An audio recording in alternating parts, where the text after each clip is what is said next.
So after Merab's pretty dominant performance over Sean O'Malley last night, I thought it'd be a good idea to talk about who I think can actually beat him at 135 now, because I was really all in on this pick, guys. I really thought Sean was going to get it done. I thought he was a really bad matchup style for Merab, the worst matchup he could have in the division.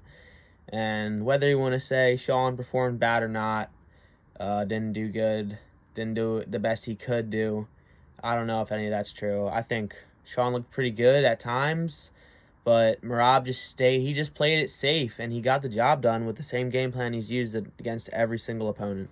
Yeah, it's just a simple fact that he can grapple for 25 minutes better than you can. It's just a simple fact.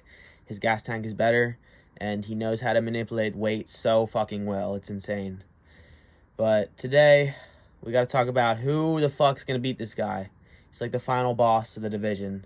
Because no one knows. Like, I've heard Sandhagen talk about this shit. Like, oh, I'd love to figure out that puzzle. Bro, what are you going to do? Like, how? I think the biggest problem for Sean in that fight was just the fear of the takedown. I mean, obviously. But it fucked up his whole game. It fucked up his power because he wasn't able to plan his shots on those counter hooks like he usually does. Because he's always, like tensing and trying to get ready for a takedown. And it also fucked up his movement and just his foot movement, which is praised as his biggest and most greatest asset going into this fight. And Merab kneed up his thigh. That fucked it up even more. Merab just knew how to win this, and he got it done. So first, obviously, we'll look at the likely next challenger for the bantamweight title in Umar Nurmagomedov, which it looks like Merab does not want that fight because he doesn't think Umar deserved it. And I guess we'll start on talking about if he actually deserves it. Now, I think it's a bit hard to say because, look, obviously he beat number 2, okay? He beat Sandhagen, a very highly praised guy in the rankings. He's been in there a while. But why did he get Sandhagen in the first place? Why is he getting given number 2 when he's not even ranked, hasn't fought a single ranked guy, and gets given number 2? Why? How? And it was not because Sandhagen asked for him. I don't care if that's the case. If it is, that is not a good enough excuse for Umar to jump the whole rankings. It's like they didn't exist for him. Now he's number 2. Getting the title shot next, because obviously that's what the UFC wants to do, having him there, putting him on camera instead of Figueiredo, who went there to do the same exact thing. But yeah, the UFC has their plans and what they want to do. I just don't get what happened to beating a 10 to 15 guy in the rankings. Then you get a 5 to 10 guy. Then you get someone in the top 5.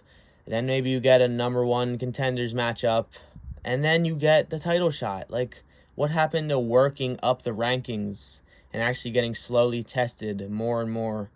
Instead, he just got tested. And props to Umar for actually beating the fuck out of Sandhagen pretty easily. I mean, there wasn't much damage done in that fight, but he still won the fight pretty dominantly. Okay, so back to the actual matchup.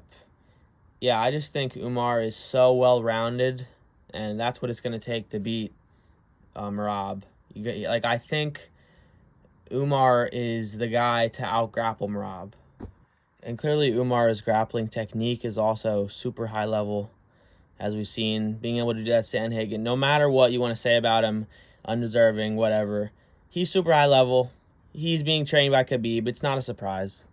And his gas tank looked pretty good against Sandhagen. That was his first 5-rounder in the UFC, and it went pretty well. He didn't really seem gassed at the end of it. But I think Umar's strongest part of his game, honestly, is going to be his strength. This dude seems very strong, and he looks extremely buff and big for the division. A lot of these guys are either short and buff. Like, honestly, not even. There's a lot of short guys who aren't even that buff. Umar's pretty short, but he's huge. And he's strong, clearly. Being able to... He didn't really manhandle Sandhagen at all. It was mostly a lot of technique. But I think he's going to... Merab is not going to be using technique against him. So he's going to need to out-strength and control Merab, at least for a round or two. And yeah, I think that's the only way you counter Merab's grappling pace. Because no one can grapple for 25 minutes better than Merab. It's just not possible, I don't think. And yeah, especially at the beginning while they're both dry, I could see Umar being much stronger, much smarter in the grappling exchanges and getting the better of him. But yeah, again, it's all going to come down to that gas tank. We'll see if Umar can keep up the same pace as Merab, which he can't, okay? That's why I'm saying he can't, and that's why I'm saying he's going to need to stall. He's going to need to control Merab, hurt him with ground and pound strikes slightly. Even if he's not able to get many ground and pound strikes, he's going to need to hold him down, stop Merab from forcing his pace on you, and slow the fight down. And then maybe later in the fight, he could pick apart Merab on the feet and just defend the takedowns at that point, because Umar's a very good striker too. Very powerful, very fast. He struggles to land the big shots, but he has 1 KO in the UFC. It's very impressive. He definitely can knock you out. All right, we'll move on to the next one, though. Another contender who I think would be a really big problem for Merab, the former flyweight champion in Davison Figueiredo. Now, hear me out. I really think it's possible for Figgy to get this second belt at 135. I do. I think it's possible. Call me delusional, whatever you want to say. I think he can use that light man skill, as Tracy would say. Yeah, I think he can use that light man skill. That speed is really going to fuck with Merab. I don't think he's seen anything as fast as Figgy's hooks. Yeah, just being so light. I think his hands and his reaction time to the takedown defense is going to be a lot better than a lot of the guys Merab has fought. Again, the only thing we really have to worry about heavily in this matchup, just like every Merab matchup, is the gas tank. Because Figgy's gas tank has looked pretty compromised and a little iffy at 125, but he's looked great at 135. He doesn't have to do that bad weight cut anymore. And yeah, I think he's a way better fighter at 135. We're just going to have to see if he can actually handle like some higher ranked guys, because he's gone through some pretty impressive guys. What is it? He's beat Rob Font, former champion, Cody Garbrandt, and now he just beat Marlon Vera, man. He's moving up the rankings. He probably should be ranked higher than he is, just like Jose Aldo should be. We're going to talk about that one, don't worry. I just think Figgy's looked really good at 135, and I believe in him. I think his super fast, powerful hooks are more dangerous. His counter hooks are more dangerous than O'Malley's at times. And he was able to drop Marlon Vera. Do you guys know how insane that actually is? Sean was hitting Marlon Vera with everything he had. Literally, he was hitting the best shots, the knockout movie moment shots on Marlon Vera's chin with his knee, his hands, everything. He was landing the kitchen sink on him, and it didn't work. It didn't even drop him. And Figgy just drops him with a hook. Come on, that says something. Especially with Figgy being the smaller fighter coming up a weight class. That is not what you'd expect. If anything, you'd expect the power to be worse. But no, the power carried over.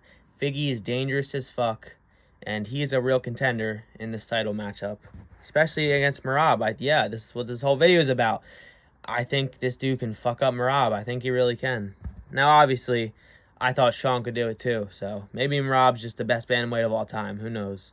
Also, Figgy's crazy scrambles with Brendan Moreno throughout all their fights. Dude, the scrambles in them were insane. Literally the best parts of those fights. They were always so fun and so high level.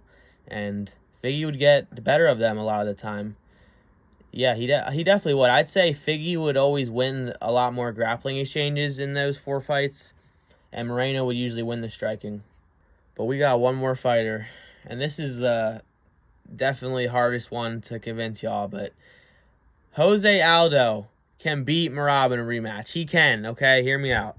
Jose did better against Merab than O'Malley. He did better than Henry. He did better than Jan. Even Henry, with his gold medal, couldn't figure out the puzzle that is Merab's grappling. He couldn't defend it. He couldn't figure out a counter to it. And Jose Aldo just said he simply does not give a fuck. He proves that he is the best takedown defense and the best defensive sprawling and wrestling of all time in MMA. That has to be a true statement. That is so true. And the Jose Aldo disrespect is disgusting. This man comes out of retirement to save a Rio card, because that Rio card would have fucking sucked without him getting a win on it. Would have sucked ass. He comes out of retirement to save your card, and he also signs a new fight deal probably because, yeah, he's fighting. He came back. He's out of retirement. He's going to fight again. He has a fight booked. He comes back and beats someone in the top 15 who a lot of people thought he was going to lose this. As an old man, comes back, wins, and then continues to be active and just agrees to fight down the rankings and only gets ranked not even, like, I think he's 10. He got ranked 10 for coming back and beating a top 15 in a division where he's already had a lot of great wins. With how much Jose has done in the sport, this is disgusting, and the rankings are retarded. They make no sense. Jose just has that brick wall takedown defense. It's going to be really hard for Merab to look good against him. And I know Merab beat him, but again, I stand by this. Jose looked better than O'Malley. He looked better than Henry in there. Dude, Henry got picked up and thrown around. At least that didn't happen to O'Malley, bro. Holy shit. Merab is so annoying. Now, this Jose Aldo whole dream is definitely the most unlikely, because I think it's just going to be really hard for him to get a title shot, especially with it being a rematch with Merab. It's just going to be hard to get him that title shot, I think, guys. But yeah, that's it. I do think Umar is going to be the one to beat Merab. He's a Khabib clone. He doesn't lose. Like, that team does not lose very often. So I think it's going to be really hard for Merab to win that one.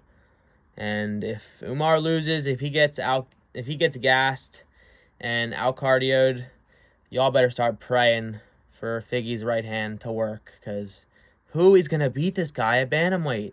Who? Like, I know y'all may be friends, but nah, we need Poirier to move down to 135 and take care of him or something. And yeah, I thought O'Malley was going to be the guy to beat Merab, and he wasn't. So I just don't really see many other people other than these three in the division right now that are going to be able to give Merab a good fight. I don't think Sanhagen would do very well against him. I do not think so at all. This fucking Sphere event was really riding on O'Malley putting on a movie-like performance, and he did not. The main event sucked, the co-main sucked, and the prelims were not that good. Over in like 10 minutes, it felt like. So this Sphere card proved again that they do not understand what UFC fan want. We don't care about the show. The Sphere was cool. It obviously was cool, but you're putting 20 million into special colored lights and shit. Like, we wanted a good card with good fights. We had some good fights. Some of the fighters really went to war, but we needed more fights. We needed more ranked fighters, and yeah. I think overall the Sphere was a pretty big letdown for most actual fans of the sport of fighting, but I'm sure it was sick for the people there. I was going to do a full video talking about it, but I really just don't care to make that video. So, yeah, I just made this one because Merab, it seems like he's not going to be stopped anytime soon. So, yeah, I'll see you guys in the next one.